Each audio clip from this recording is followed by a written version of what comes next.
तो दोस्तों नमस्कार, मैं हूं अनिल और रेसलिंग सुपर धमाल में आपका स्वागत है। तो दोस्तों WWE रॉ के हालिया एपिसोड में कायरी सेन ने रिंग में वापसी करी है और वो काफी समय से चोट के चलते बाहर चल रही थी। फैंस उन्हें मिस कर रहे थे और अब उन्हें दोबारा एक्शन में देखकर सभी की खुशी का ठिकाना नहीं था। दोस्तों आपको बता दें कि अब जो है कायरी सेन की सबसे अच्छी दोस्त और वुमेन्स वर्ल्ड चैंपियन इयो स्काई की प्रतिक्रिया सामने आ रही है। आपको बता दें रॉ के एपिसोड में women's money in the bank ladder मुकाबले में जगह बनाने के लिए ट्रिपल थ्रेट क्वालिफाइंग मुकाबला देखने को मिला। इसमें कायरी सेन ने हिस्सा लिया था और उनके सामने रिया रिप्ली और जोई स्टॉक थी। जोई चोटिल होने के कारण मैच पूरा नहीं कर पाई और उन्हें बैक स्टेज ले जाया गया। कायरी सेन और रिया ने मुकाबला जारी रखा। डैमेज कंट्रोल सदस्य को करारी हार का सामना करना पड़ा। खैर उनका प्रदर्शन अच्छा रहा। वुमेन्स वर्ल्ड चैंपियन इयो स्काई ने अब अपनी दोस्त कायरी सेन की वापसी पर प्रतिक्रिया दी है। उन्होंने कायरी सेन के साथ अपनी दो खास फोटो डाली है जहां वो कार के पास पोज देती हुई नजर आ रही हैं। इसके कैप्शन द्वारा स्काई ने कायरी का वापसी के बाद स्वागत किया है। उन्होंने कैप्शन में लिखा है, कायरी सेन आपका स्वागत है। दोस्तों वहीं आपको बता दें कि कायरी सेन ने WWE में वापसी के बाद से ज्यादातर समय टैग टीम डिवीजन में ही काम किया है। उनकी पार्टनर ऑस्का इस समय जो है चोट के चलते बाहर हैं और उनके रिटर्न पर भी अभी कोई क्लियर अपडेट नहीं है। वुमेन्स मिड कार्ड डिवीजन में काफी अच्छे रेसलर्स की कमी है। इसी वजह से मुझे लगता है कि कायरी सेन को शायद वापस लाया गया है। वो भले ही वापसी पर हार गई हो लेकिन उन्हें अब बड़ा पुश दिया जा सकता है और वो वुमेन्स मिड कार्ड डिवीजन में काम करना शुरू कर सकती हैं।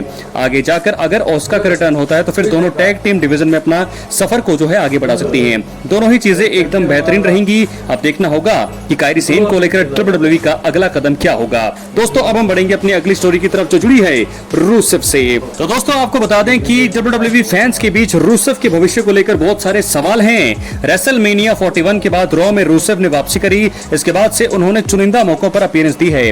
अब ऐसा महसूस हो रहा है कि उन्हें पुश देने को लेकर WWE की कोई जल्दबाजी नहीं है। खैर अब रूसेव के भविष्य को लेकर बहुत बड़ी खबर सामने आई है।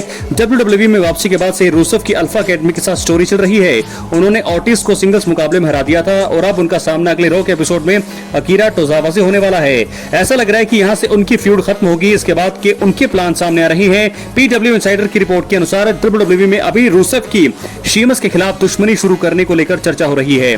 शीमस ने कुछ हफ्तों पहले ही वापसी करी है और 8 डाउन अंडर के साथ स्टोरी की शुरुआत की। शीमस ने ऑस्टिन थ्योरी और ग्रेसन वॉलर दोनों को हरा दिया है और ऐसे में उन्हें भी अब नई स्टोरी की जरूरत होगी। तो ऐसे में रूसेव उनके लिए काफी अच्छे विरोधी साबित हो सकते हैं। दोस्तों रूसेव अभी हील के रूप में काम कर रही हैं। वो रॉ के अगले एपिसोड में अकीरा टोजावा का सामना करेंगे। इस मुकाबले में मुझे लगता है कि रूसेव के जीत के चांस ज्यादा हैं। मैच के बाद मुझे लगता है कि वो अटैक करना जारी रखेंगे और इसी बीच मुझे लगता है कि शीमस का वहां पर रिटर्न हो सकता है। वहां सकते हैं शीमस और रूसेव के बीच काफी बड़ा इतिहास भी है। दोनों पहले एक ही फैक्शन का हिस्सा हुआ करते थे और अब उन्होंने मिलकर खूब बवाल मचाया था और अब अगर वो आमने सामने आते हैं तो फैंस को जबरदस्त तरीके से एक्शन का तड़का देखने को मिलेगा। दोनों अपनी स्टोरी में कुछ अच्छे मैच देकर फैंस का मनोरंजन कर सकते हैं। तो दोस्तों इनकी स्टोरी हो सकती है शुरू। अब हम बढ़ेंगे अपनी फाइनल स्टोरी की तरफ जो जुड़ी है रोमन रेंज से। तो दोस्तों आपको बता दें कि WWE के मौजूदा रोस्टर में रोमन रेंज सबसे प्रसिद्ध सुपरस्टार्स में से एक हैं। अभी रोमन एक्शन से दूर हैं लेकिन खबर आ रही है कि वो एक बड़ी फिल्म में काम करते हुए दिखाई दे सकते हैं। दोस्तों रोमन रेंज ने पहले भी कुछ फिल्मों में छोटे मोटे किरदार किए हैं और लेकिन अब उनके पास अपने करियर का सबसे बड़ा रोल पाने का मौका है। डेडलाइन की हालिया रिपोर्ट के अनुसार farmer undisputed WWE champion Roman Reigns संभावित तौर पर आने वाली स्ट्रीट फाइटर फिल्म का हिस्सा बन सकते हैं।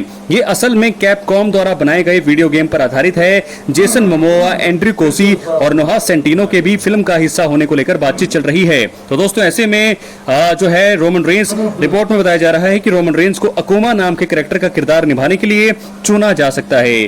फिलहाल रोमन रेंज का WWE में आखिरी मुकाबला रेसलमेनिया 41 में आया। वो नाइट 1 के मेन इवेंट में CM पंक और रॉलिंस के खिलाफ दिखाई दिए लेकिन इस ट्रिपल थ्रेट मुकाबले में रोमन रेंज CM पंक दोनों को पॉल हेमन से धोखा मिला। पॉल हेमन ने रॉलिंस का हाथ थामा और उन्हें जीत दिला दी। रेसलमेनिया 41 के बाद रॉ के पहले एपिसोड में रोमन रेंज आए। उन्होंने रॉलिंस और पॉल हेमन दोनों पर अटैक किया लेकिन अगले ही पल ब्रॉन ब्रेकर ने आकर रोमन रेंज पर स्पीयर लगाया। इसी बीच ब्रेकर ने CM पंक का भी हाल बेहाल किया। यहां से पता चला कि ब्रॉन सेट और पॉल हेमन साथ आ चुके हैं और उन्होंने अपना फैक्शन बना लिया है। रोमन रेंज उस रॉ के एपिसोड के बाद से ही गायब हैं। पहले लगा था कि वो CM पंक के साथ मिलकर रॉलिंस और ब्रॉन ब्रेकर के खिलाफ टैग टीम मैच लड़ते हुए दिखाई देंगे लेकिन ऐसा नहीं हुआ। रोमन के अभी वापसी आने के चांसेस कम हैं। अगर उन्हें स्ट्रीट फाइटर फिल्म में किरदार मिल जाता है तो फिर उनकी WWE वापसी में और भी ज्यादा देरी हो सकती है। क्या है आपकी राय? कमेंट बॉक्स में जरूर दें। बहुत बहुत धन्यवाद।